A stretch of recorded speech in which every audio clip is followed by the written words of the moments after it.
Adelante, doctor.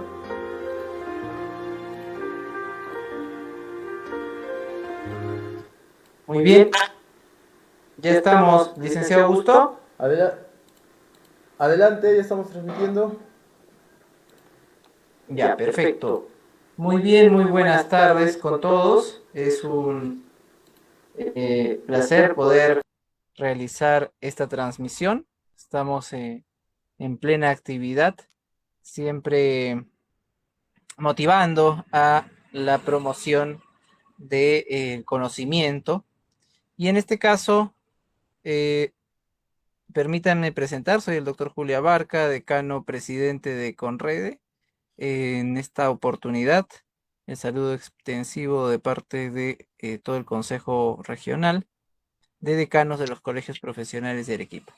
Vamos a presentar en conmemoración por el Día Internacional de la Mujer la conferencia denominada La importancia de la ética profesional de la mujer y su trascendencia en la sociedad. La ponente es la doctora, la psicóloga Lucy Muñoz Torres. Ella es psicóloga por la Universidad Nacional de San Agustín de Arequipa, es presidenta del Tribunal de Honor del Colegio de Psicólogos del Perú, Consejo Directivo Regional 3 Arequipa y Moquegua, presidenta del Centro de Estudios Cristianos y Capacitación Popular, CECICAP, muy conocido en el medio, consultora en políticas sociales en el campo de educación y abordaje de la violencia de la mujer, eh, también en el caso del abordaje de la violencia infantil, es maestranda en formación del carácter y educación emocional por la Universidad de La Rioja de España, diplomado en especialidad en educación, programa de acompañamiento pedagógico en primera infancia por la Universidad Antonio Ruiz de Montoya y diplomado en gestión por resultados con mención en primera infancia por la Universidad Católica de Santa María, especialidad en gerencia política y gestión pública de la Escuela de Gobierno, Políticas Públicas de la Pontificia Universidad Católica del Perú, de la PUC, la Comisión Andina de Fomento, el Banco de Desarrollo de América Latina y de George Washington en gerencia política y gestión pública. Tiene una especialidad además en violencia doméstica contra niños y niñas Washington del Laboratorio de Psicología de la Universidad de Sao Paulo de Brasil, entre otras muchas especialidades más en violencia doméstica tiene la doctora. Entonces, en este caso, muy agradecidos por este apoyo en esta primera conferencia. Le damos la bienvenida por nuestras redes porque estamos transmitiendo por el Facebook institucional de Conrede y hacemos llegar un cálido saludo a todas las mujeres en su día.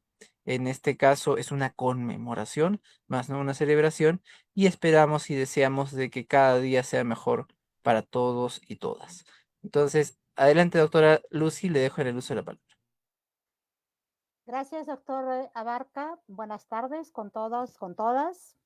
Me uno al saludo de que hacía el doctor Abarca por este día, todas las personas que nos están escuchando, que nos están viendo. Efectivamente, no es un día para celebrar, no es una fiesta, pero sí es un momento para reflexionar y eso es lo que quisiera transmitir en la ponencia que voy a dar. Un conjunto de reflexiones que nos va a ir demostrando cómo la mujer ha ido mejorando efectivamente su posicionamiento en la sociedad y su aporte como ciudadana, como mujer, como profesional, pero también nos va a ir mostrando el trecho que todavía nos falta lograr para que efectivamente esa igualdad de derechos entre varones y hombres y esa igualdad de oportunidades entre todos los seres humanos efectivamente estreche esa brecha de la cual les voy a ir hablando. Permítanme, por favor, entonces, compartir con ustedes lo que hemos preparado. El tema, como se ha anunciado, importancia de la ética profesional de la mujer y su trascendencia en la sociedad.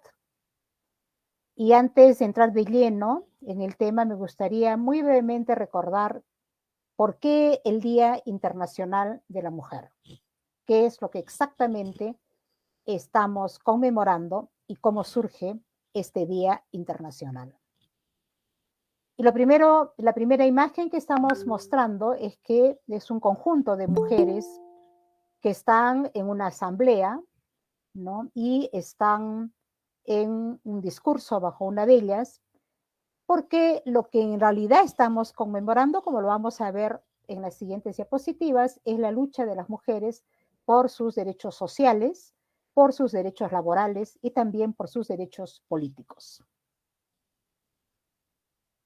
1760, 1840, en el marco de lo que es el movimiento de los obreros post-revolución industrial, las mujeres empiezan a organizar con mucha más fuerza un conjunto de marchas y de huelgas que tienen básicamente como reivindicación la disminución de su jornada laboral de 16 a 10 horas. Fíjense ustedes que ni siquiera es a 8. El derecho al voto, a la propiedad de los bienes, a la formación y mejora de sus condiciones laborales, a mejores salarios y un conjunto de derechos más. La lucha entonces por los derechos de las mujeres empieza hace muchísimos años e inclusive hay antecedentes antes de los años que yo les estoy mostrando.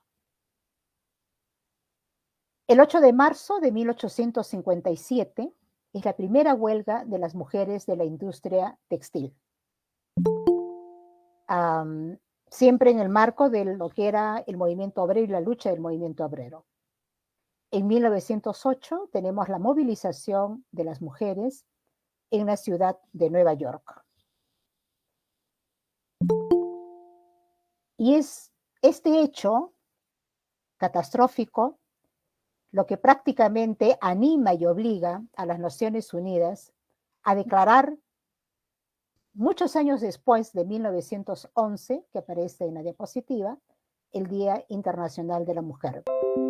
El 25 de marzo de este año, lo que tenemos es el incendio en la fábrica de camisas de Nueva York, donde mueren 123 mujeres y 33 varones.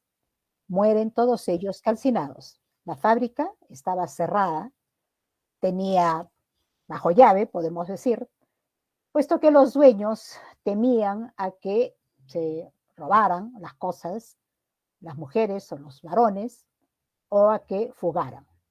Al no poder escapar, ese es el saldo de cuerpos calcinados.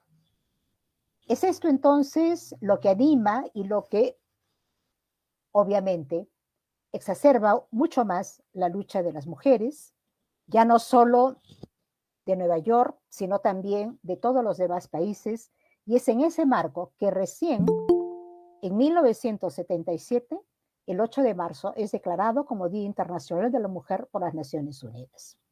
Fíjense ustedes la gran distancia en tiempos. Antes de 1977, lo que se recordaba es el Día de la Mujer Trabajadora, ciertamente, ¿no? Entonces, esta es una fecha en la que recordamos a las mujeres que nos han antecedido en esa lucha por la igualdad de derechos y oportunidades.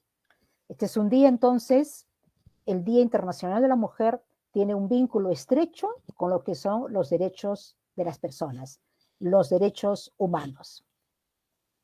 Y en este caso vamos a tratar de hacer una reflexión entre los derechos humanos, la ética y la profesión, el desempeño profesional.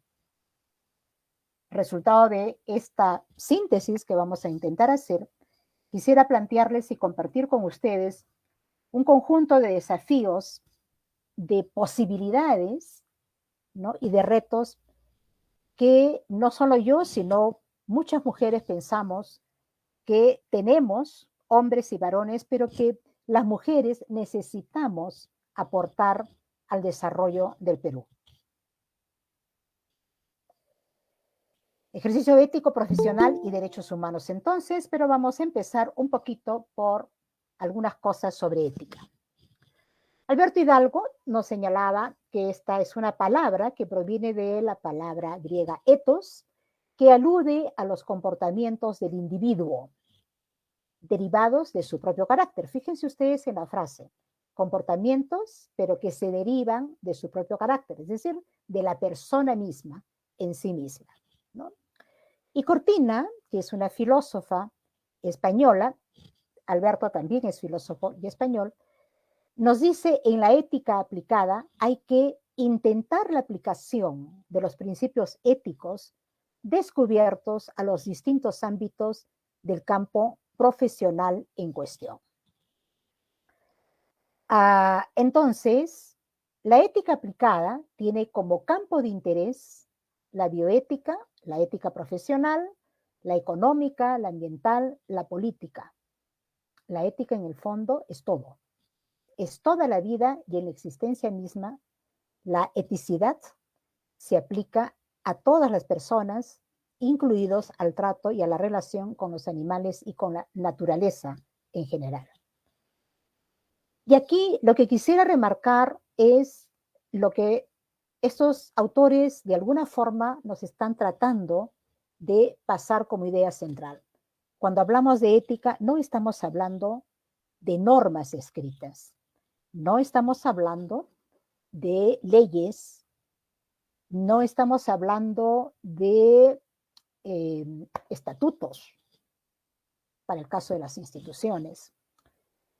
Estamos hablando de algo muchísimo más profundo que tiene que ver con nuestras prácticas de crianza, con lo que desde que nacemos o desde que somos concebidas, la sociedad nos va enseñando a través de un conjunto de símbolos, de lenguajes, de situaciones que forman ese carácter y que de una u otra manera empiezan a moldear esa ética, esos comportamientos que nacen de nuestro propio carácter. Y entonces la ética son principios, pero son principios que los tenemos no escritos afuera, sino escritos hacia adentro, podríamos decirlo.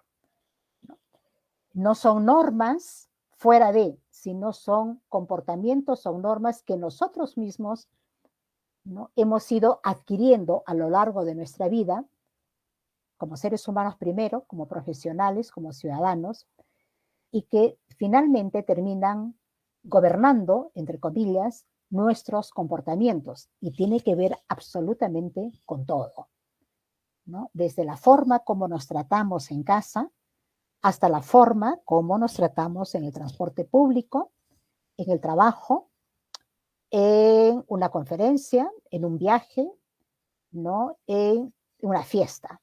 Con eso tiene que ver la ética. Todo ser humano es ético en ese sentido, porque todos tenemos un carácter, ¿no? Y este carácter se forja con las decisiones que tomamos a lo largo de la vida. La ética es una decisión. Un acto ético es una decisión. Si yo decido pagar o no un pasaje, es una decisión que yo tomo, es una decisión ética. Si decido una relación y caracterizar esa relación de una manera amable o violenta, es una decisión ética que tomamos, ¿no? Justamente Adela Cortina nos recuerda mucho eso. Entonces la ética no es algo externo a las personas, no es algo que lo encuentra uno afuera de nosotros mismos, ¿no? No es algo que es un objeto al que uno puede tocar y palpar, ¿no? Sino es algo tan intrínseco a nosotros que definitivamente gobierna nuestra manera de ser y de hacer las cosas. Ok, bajo esa lógica, entonces, tratemos de unir algunos conceptos. Cuando hablamos de derechos humanos, que esto es un poquito más conocido, ¿no es verdad? Encontramos siempre, desde nuestra Carta Constitucional hasta la Declaración de los Derechos Humanos y un conjunto de documentos, que los derechos humanos tienen que ver principalmente y está orientado a lo que es el desarrollo integral de las personas. ¿Ya? En todo documento, en todo escrito que encontremos en derechos humanos, vamos a ver que este es el sentido principal. ¿no? El reconocimiento de los derechos humanos lo que busca es el desarrollo de las personas en toda su capacidad, en toda su potencialidad. Pero al mismo tiempo los derechos humanos han sido poco a poco una conquista, ¿no? Es como quien va descubriendo conforme a la humanidad ha ido transitando a lo largo de su historia, también hemos ido reconociendo que esos derechos van existiendo y por eso se habla de 3 generaciones de los derechos. En la primera generación están los derechos civiles y políticos que tienen que ver con todo lo que es la participación, la elección, ¿no? El gobierno, los asuntos públicos, ¿no? De una ciudad, de una comunidad. La segunda generación, más bien, tiene que ver con el reconocimiento de los derechos económicos, sociales, culturales e ambientales, inclusive. Si ustedes se dan cuenta, la primera generación la tenemos más bien alrededor de los siglos XVIII y XIX. La segunda, que es los derechos económicos, sociales, culturales, incluso los ambientales, está alrededor de los siglos XIX y XX. Y la tercera generación, que es esta última, ¿no? Son los derechos relacionados con la justicia, la paz, la solidaridad, y que han ido reconociéndose como tales más bien entre el siglo XX y el siglo XXI.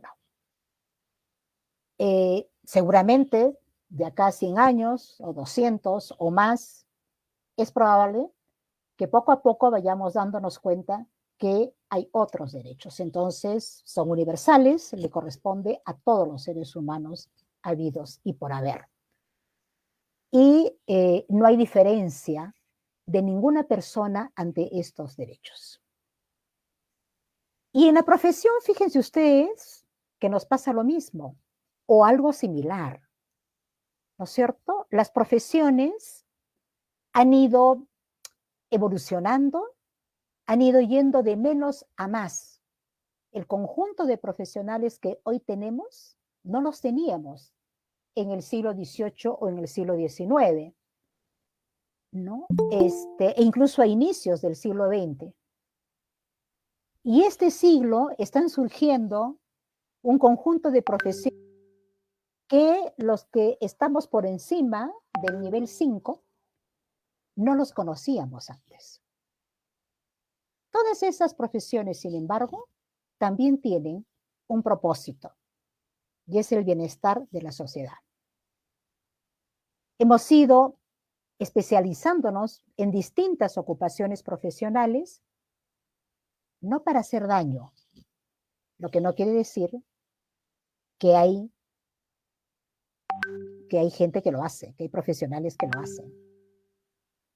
Las profesiones en sí, en general, comparten una visión muy tierna y muy poderosa, que es, buscan siempre, desde el campo de su disciplina, cómo mejorar el bienestar de las personas. Cómo lograr que una sociedad sea mejor, ¿no? Se sienta mejor, porque ese es el bienestar, sentirse mejor, por eso es bienestar, ¿no? Entonces, derechos humanos y las profesiones en el fondo buscamos lo mismo.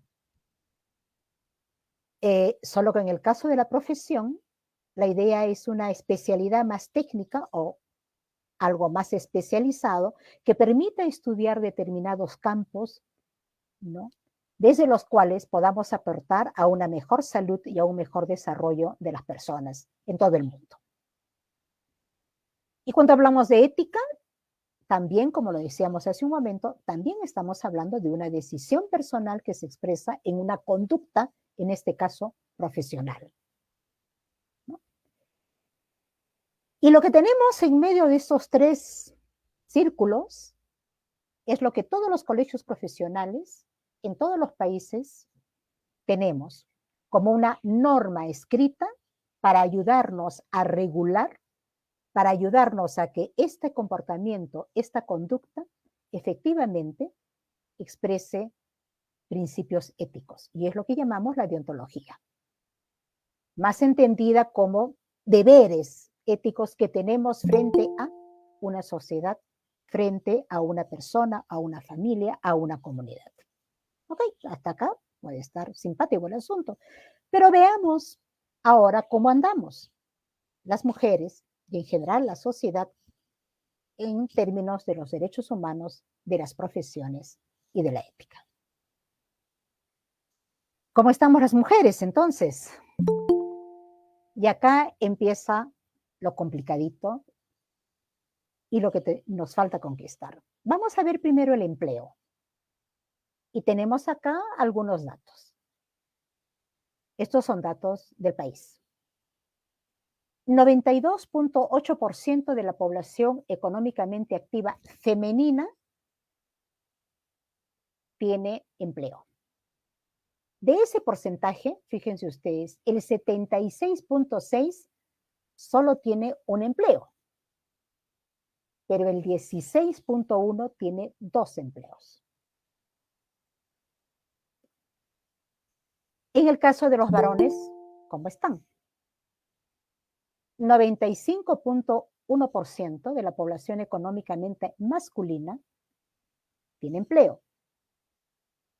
De esos, el 79.8% solo tiene un empleo, mientras que el 15.3%, 2. Notamos que hay diferencias, ¿verdad? Acá hay una brecha. Se ha ido disminuyendo con el tiempo, es verdad, y eso está bien.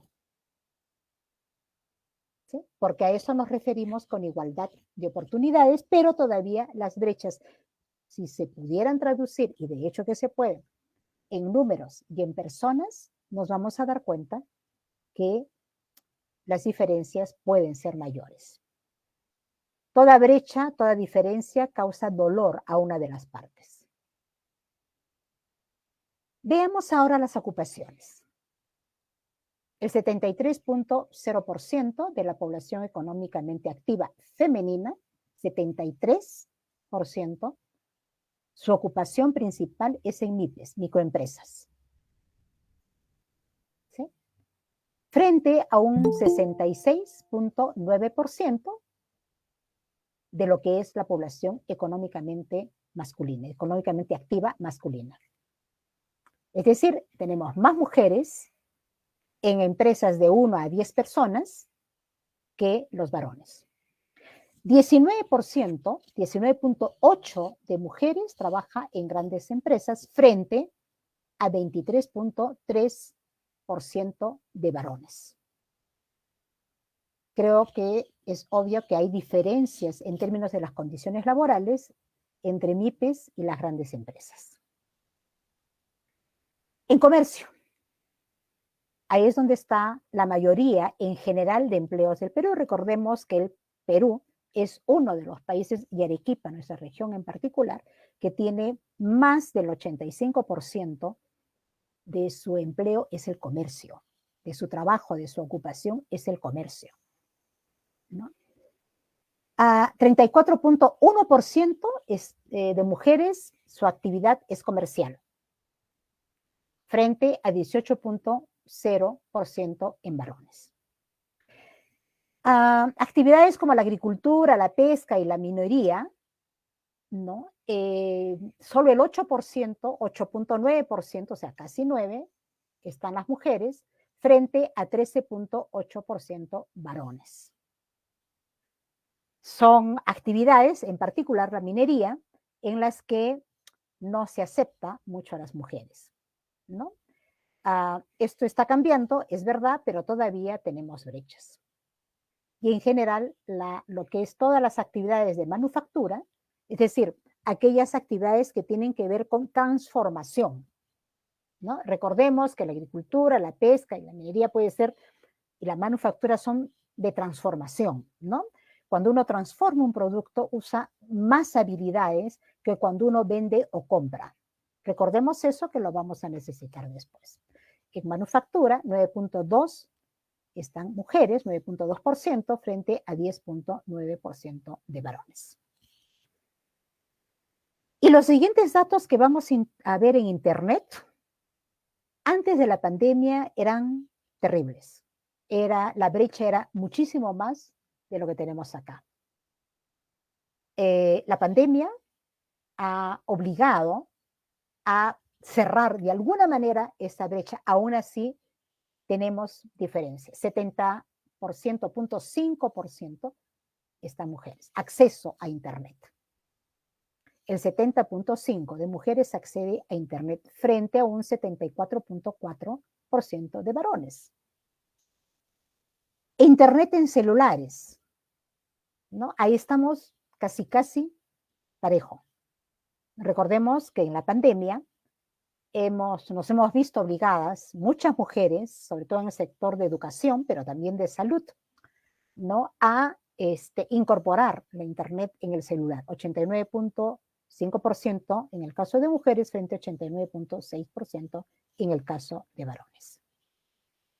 Y a propósito de la pandemia y del COVID, ¿cómo nos afectó? ¿No?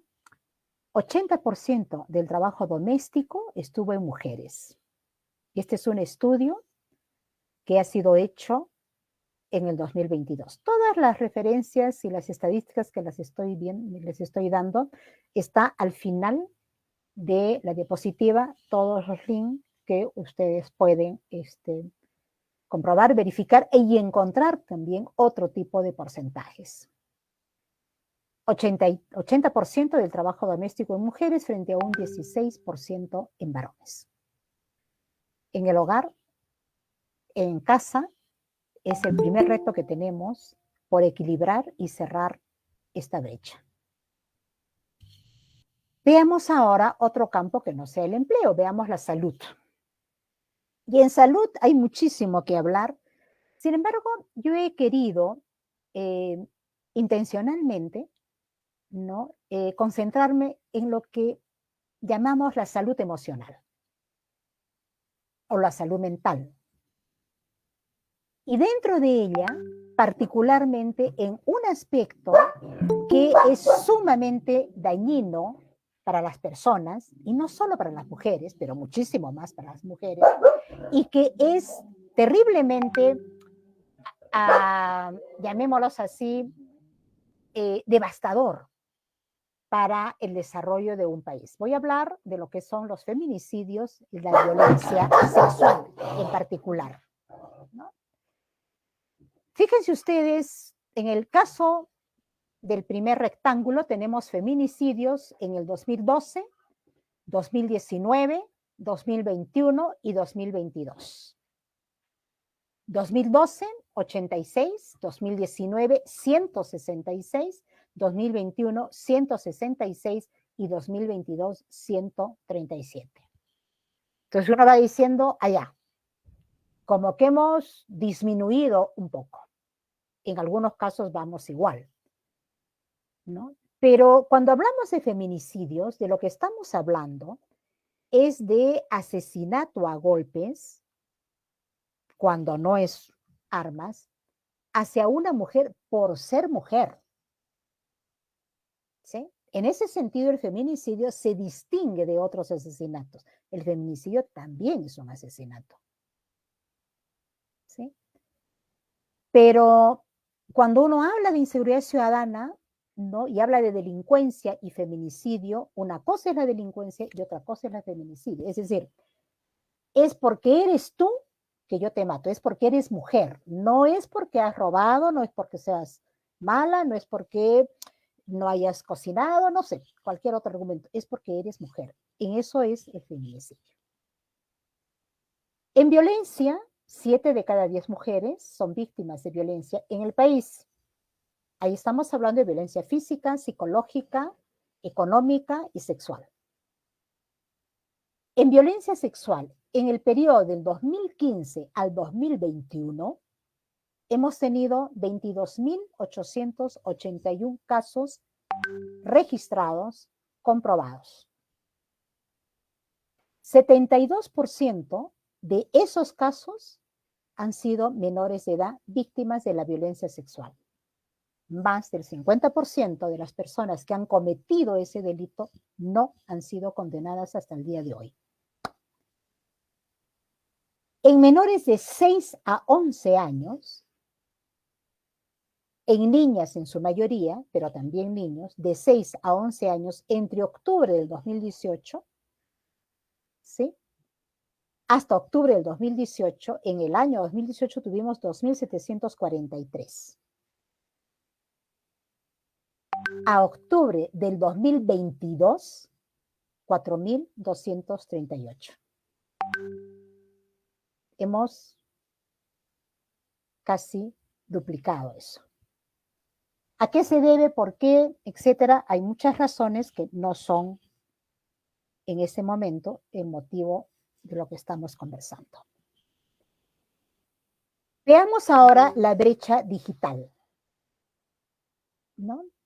Y estos son datos que en general, digamos, están hasta el 21, si mal no recuerdo, ¿no? En el mundo, por si acaso. 37 mujeres en el mundo no tienen acceso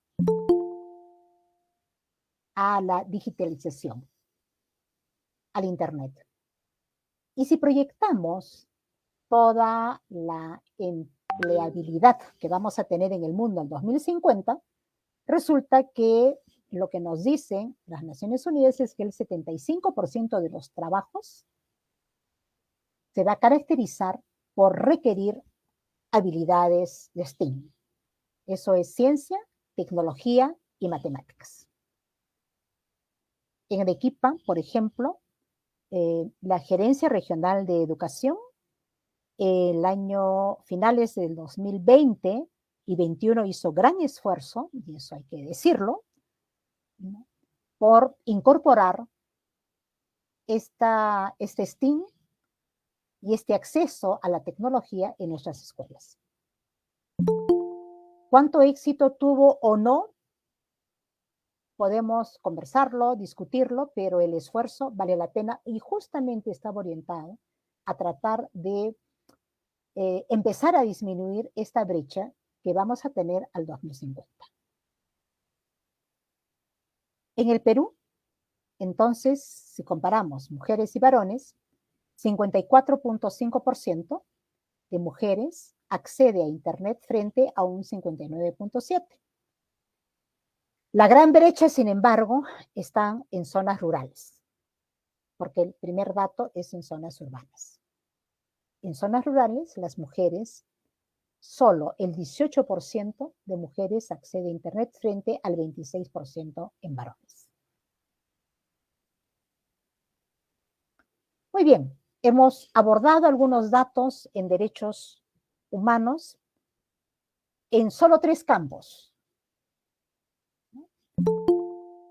Abordemos ahora la corrupción, uno de los grandes males que son, por decirlo de alguna manera, el enemigo de la ética. El Perú es uno de los países que en el ranking mundial percibe la corrupción como el problema principal que tiene, por encima de la delincuencia, por encima de la violencia, por encima de la pobreza, por encima de varios problemas.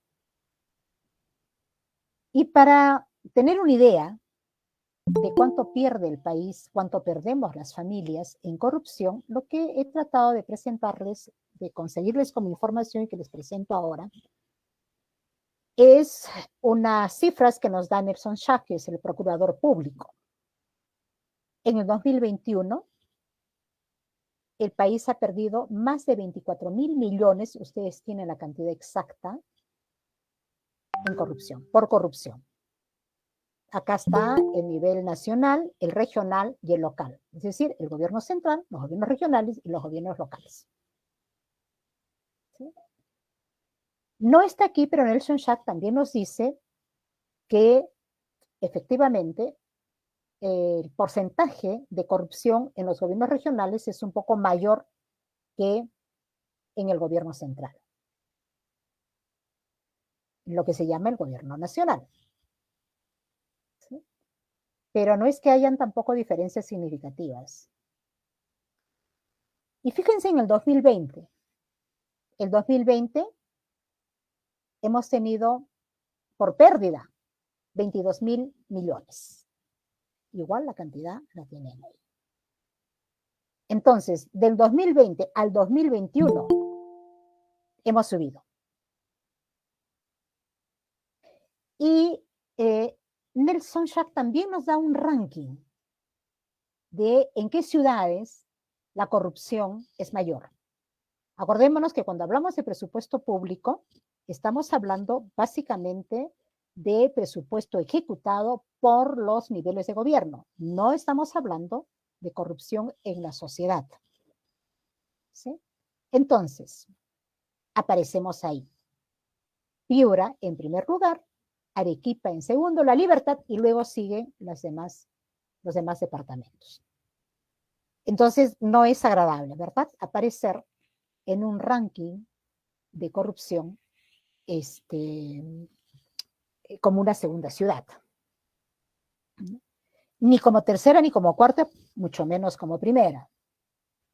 Entonces, estamos en un problema nacional en la cual la corrupción ha ido de menos a más, y si bien acá les estamos mostrando cifras que tienen que ver con la corrupción en los niveles de gobierno, eso no quiere decir que esta no exista a nivel de la sociedad, en las instituciones de la sociedad civil, desde organizaciones, incluso de mujeres, hasta microempresas, empresas, medianas empresas, grandes empresas, colegios profesionales, clubes deportivos, ¿no? Es como si la corrupción fuera ese monstruo silencioso que a manera de sombra ha empezado a meterse por debajo de nuestras puertas en todos los casos. Lo vemos diariamente en el transporte público, lo vemos diariamente en general, digamos, en la sociedad, cuando de lo que se trata es de pasar la mano o, digamos, a un policía, ¿no? O conseguir un puesto de trabajo, ¿no?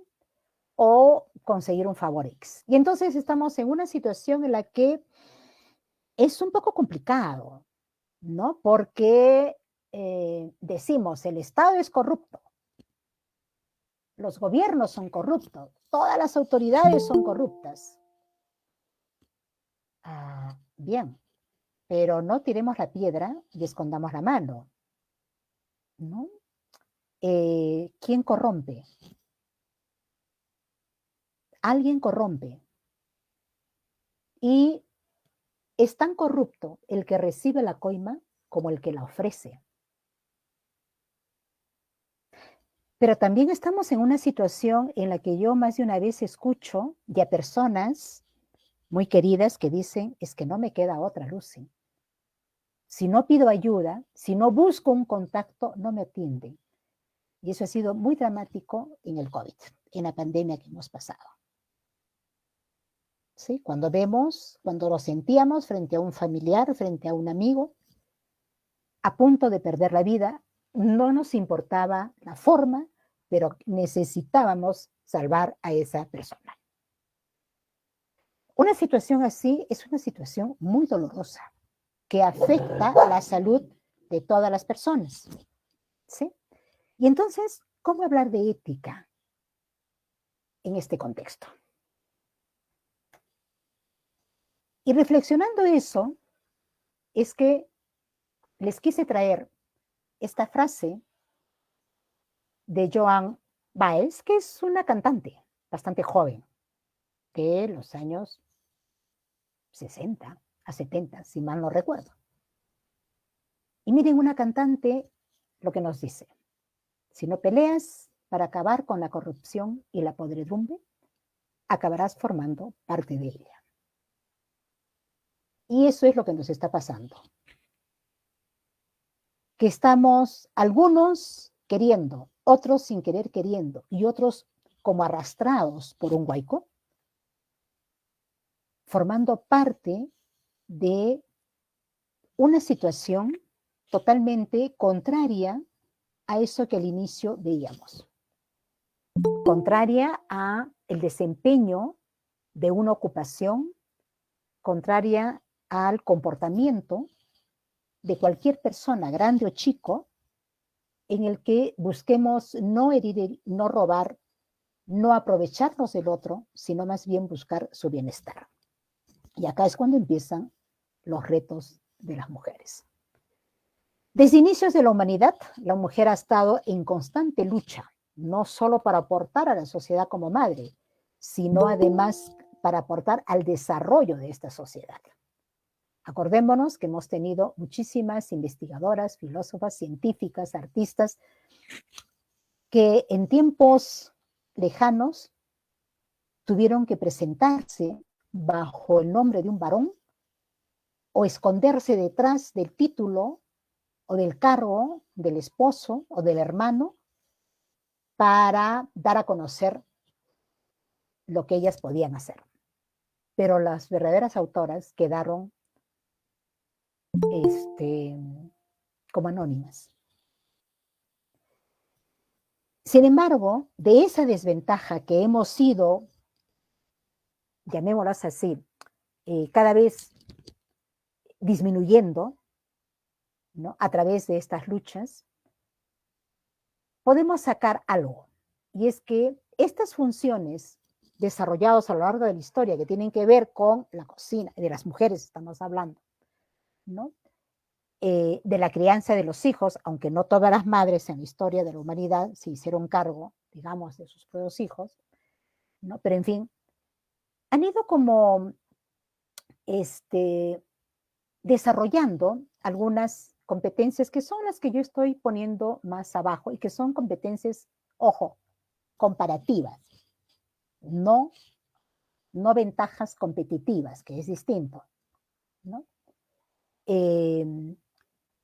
Estas ventajas comparativas, ¿cuáles son? Y por favor, quiero recalcar, cuando hablo de ventajas comparativas, no estoy diciendo que solamente las mujeres la tengan, también los varones. Sin embargo, el rol y las funciones que hemos ido desarrollando las mujeres a lo largo de la historia nos ha dado un poquito más de habilidad, un poco más de habilidad, ¿sí? Que si no las desarrollamos como ventajas competitivas, efectivamente, nuestro aporte a la sociedad desde un desempeño ético de nuestra profesión no va a ser lo suficiente para variar la situación que creo que a todos nos incomoda. En primer lugar, ¿cuáles son esas ventajas comparativas? Ustedes las tienen ahí, las pueden leer, yo las voy a... Observación, ¿sí? Las mujeres tenemos mejores capacidades de observación que los varones. ¿Por qué? Porque desde chiquititas nos han puesto a hacer varias cosas a la vez, ¿sí? Entonces podemos hacer varias cosas a la vez, podemos observar varias cosas a la vez, ¿sí?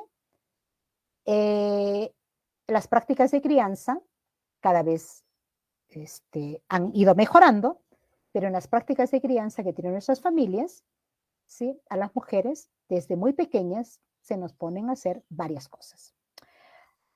Por eso mismo, y porque tenemos que hacer varias cosas, nuestra capacidad organizativa es mayor y mejor. Y por eso mismo somos también un poco más rápidas, ¿no? Nuestra capacidad para comprometernos, para asumir un compromiso, es mayor. Eso lo dice y lo reconocen varios estudios en empresas grandes, en las cuales cuando las mujeres son las que asumen cargos directivos, ¿no?, se las ve muchísimo más comprometidas. ¿Y por qué? Porque las mujeres queremos y nos apasionamos mucho más con las cosas que hacemos. Las relaciones sociales nos va mejor, ¿no? Hablamos con más fluidez. El lenguaje es una de las cosas que se despierta más rápidamente en las mujeres que en los varones, ¿no? Y eso ayuda en esas relaciones sociales. El enfoque social, la dimensión social en los trabajos y sobre todo en el desempeño profesional y ocupacional de las mujeres tenemos mayor capacidad para darnos cuenta de dimensiones de carácter social que se necesitan en muchas empresas y en muchas ocupaciones y que no siempre son vistas por el varón, justamente porque el desempeño, el desarrollo ocupacional histórico de las mujeres ha estado más en el campo social, es decir, en el campo del cuidado de las personas, entre otras cosas, de la salud de las personas. ¿no? Desde pequeñas se nos ha acostumbrado a cuidar al otro, a estar atento del otro. ¿Cuántos de nosotros no hemos recibido un coscorrón por nuestra madre o nuestro padre cuando nos decían no has cuidado bien a tu hermano menor? ¿No? Eso no siempre era el mensaje al varón. En términos de comunicación, justamente porque hemos aprendido a hablar más rápido, la comunicación también es mejor. Eso no quiere decir que no tengamos algunas desventajas. Ojo, sí las hay. ¿Sí? Por ejemplo, somos más sensibles y eso a veces altera la comunicación en el hogar.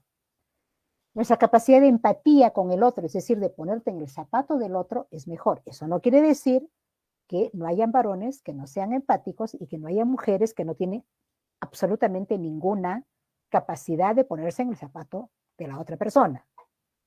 ¿Sí? Inspiramos más confianza. Por eso casi siempre, aunque ahora eso ha disminuido, en los espacios de reflexión de las instituciones, de las empresas, casi siempre uno encuentra a una mujer. Menos mal, ahora también están poniendo a varones. La mujer sonríe más fácilmente que el varón, ¿no? Entonces, esto que yo estoy llamando ventajas comparativas, que nuevamente insisto, no quiere decir que solamente y exclusivamente son características de mujeres y que varones no lo tienen, ¿no? Estas ventajas comparativas sí se pueden utilizar y a eso yo las invito, ¿no? Para que el desempeño de nuestras profesiones esté muchísimo más ligado a lo que es un desempeño ético y un desempeño que cuide los derechos de las personas.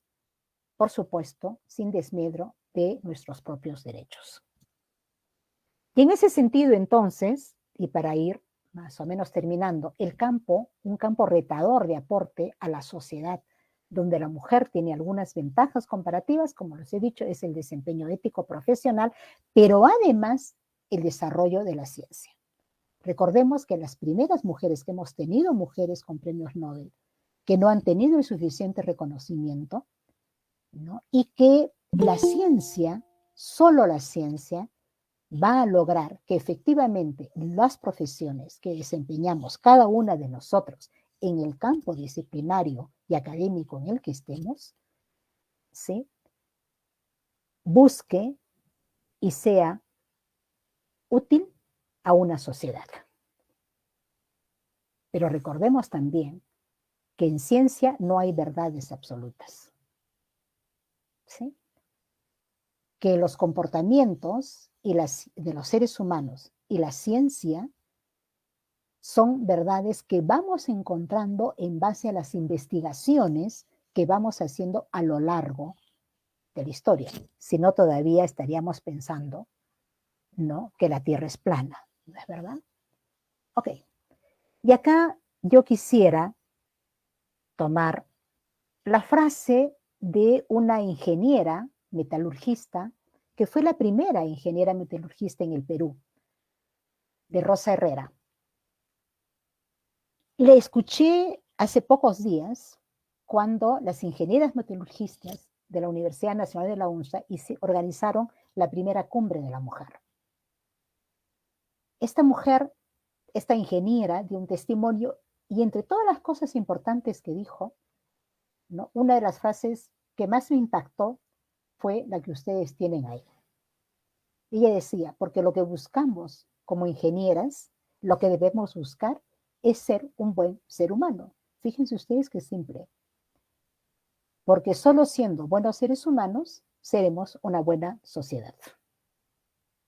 Entonces, sí es posible, ¿no?, que en contextos de mayor vulnerabilidad para el ser humano, nuestra responsabilidad profesional obviamente es mayor y la ética no está divorciada del desempeño profesional. Como nos recuerda, en este caso, Rosa, la ética es la base del proceso usado cuando queremos obtener un resultado. Entonces, esa frase de que el fin justifica los medios es falsa. ¿Sí?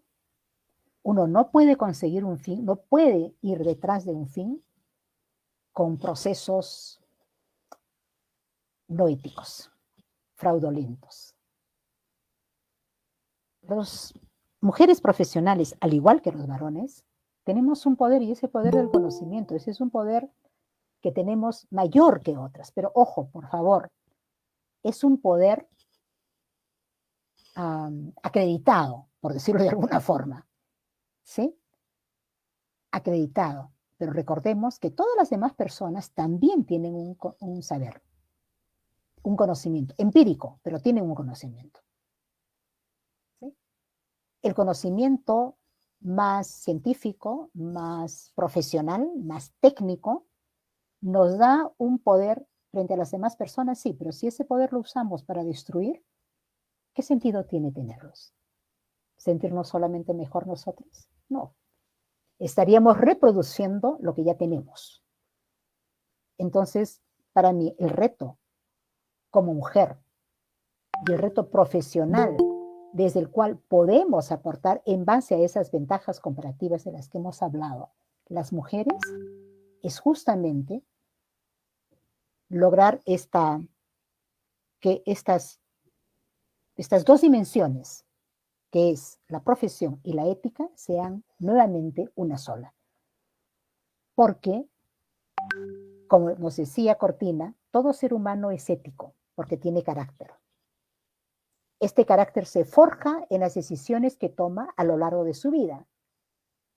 Nos decía también la ética no es un añadido al ejercicio profesional, ¿sí?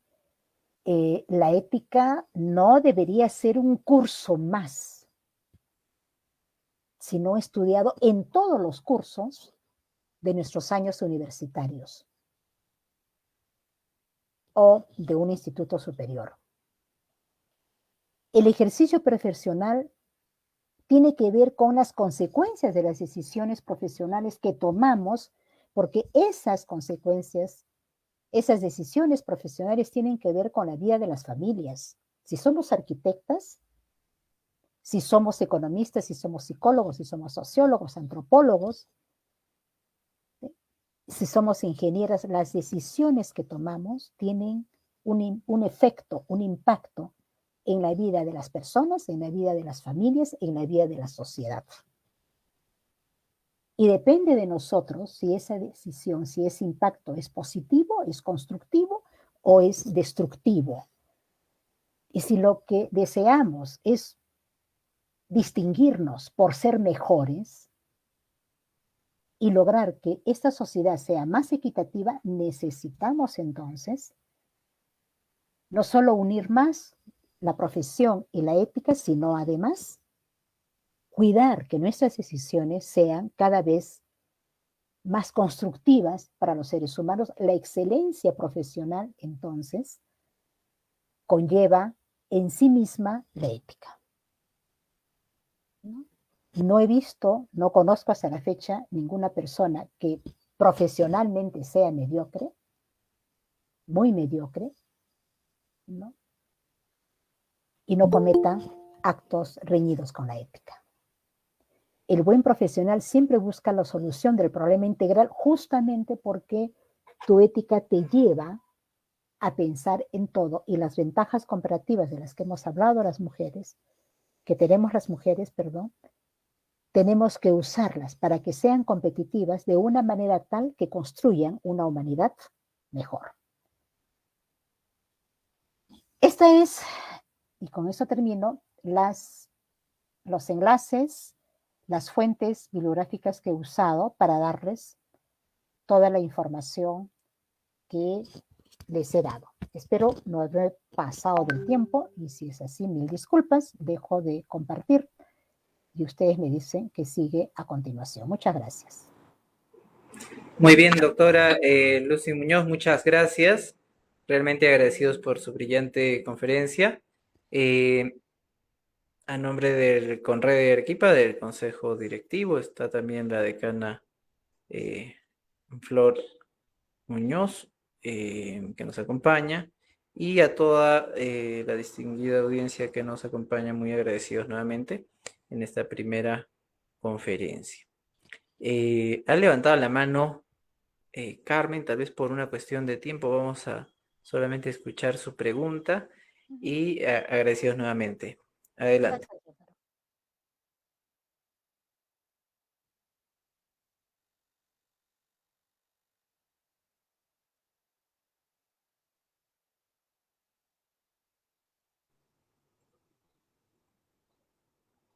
A ver, ¿se encuentra Carmen? Escribió el comentario en el chat, me parece, doctor. Sí, ahí está Perdón, Carmen. fue un error, perdón. Ah, ya. Está bien. No sé. Adelante, Carmen Tatiana.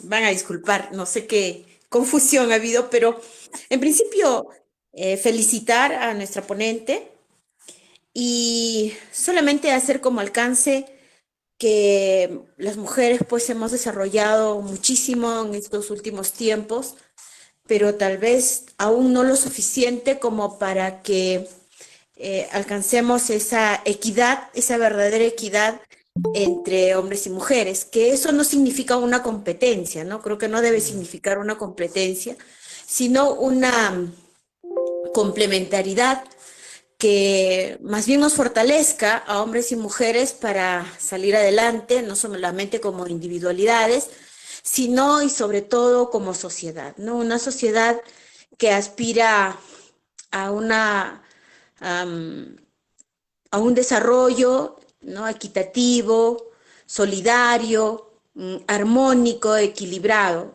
Entonces, yo creo que eso es lo que pretendemos las mujeres, ¿no? Alcanzar, y creo que deberíamos estar siempre en esa forja. En estos últimos tiempos se ha desvirtuado mucho la lucha de las mujeres en busca de lo que en un principio se hablaba, ¿no? La igualdad de género, y que se ha ido distorsionando esa igualdad de género en la búsqueda de una superioridad de la mujer o una mujer que prescinde de todo lo que signifique esfuerzo, sino solamente un desarrollo efímero, un desarrollo superficial, ¿no? Tal vez esa se va convirtiendo en una tendencia que pues ya desvirtúa lo que significa la lucha de la mujer para realmente contribuir conjuntamente con el hombre para sacar adelante a una sociedad que esté sobre todo en armonía con la naturaleza, ¿no? Con nuestro entorno natural que tanto daño a la humanidad viene ocasionando y que finalmente se va a convertir en una situación, ¿no? De un futuro sombrío, de un futuro en el que finalmente no sabemos qué es lo que nos espera y desde un punto de vista más que racional, ¿no? Diríamos un futuro en el que pareciera que los seres humanos estamos socavando nuestra propia existencia. Y creo que las mujeres tenemos la suficiente fuerza como para orientar para que esa humanidad con estas peculiaridades que tenemos de sensibilidad, de solidaridad, de pensar en el otro, ¿no? De desprendernos fácilmente del egocentrismo, de ese yoísmo en el que muchas veces nos hemos enfrascado, podamos encaminarnos hacia una humanidad realmente humana. Ese es el aporte que quería hacer, un poco forzado por esto de que se me fueron apretando los botoncitos, pero que, bueno, ahí está mi punto de vista, mi aporte y mi agradecimiento a Lucy, que la felicito porque estuvo muy bien en su conferencia. Muchas gracias. Gracias, Carmen. Gracias a todos. Doctora Barca, muchísimas gracias por la oportunidad de compartir. Sí, Y como bien muchas se ha gracias. dicho, esta es una lucha de hombres y mujeres. No se trata de voltear la tortilla, se trata de hacer otra tortilla, ¿no? Y en ese trabajo, un abrazo a todas. Gracias, doctor. Sí, Hasta muchas gracias a usted, doctora. luego. Un feliz Día Internacional de la Mujer, una conmemoración por este día. Es un día de lucha, de entrega de todos y de todas. Un abrazo para todos. Damos por clausurada esta conferencia a nombre de Conrede. Muy agradecidos con todos. Hasta una nueva oportunidad. Muchas gracias a todos, que tengan buena tarde.